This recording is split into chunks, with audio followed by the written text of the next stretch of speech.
Log into Skyward and click on Food Service. Click on Pay with RevTrack. Log into RevTrack or make an account if you're new to RevTrack.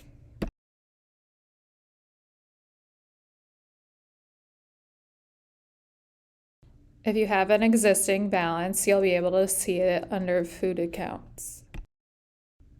If you would like, you could manage the account to auto-replenish money.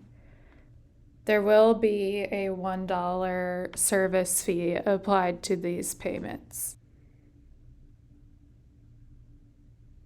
You could also make a one-time payment.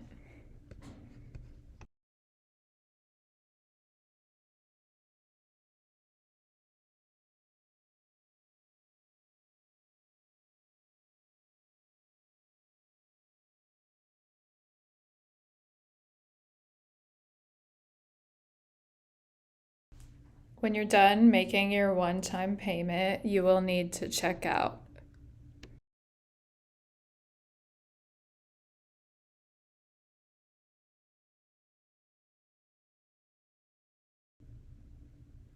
You then have the option to print your receipt.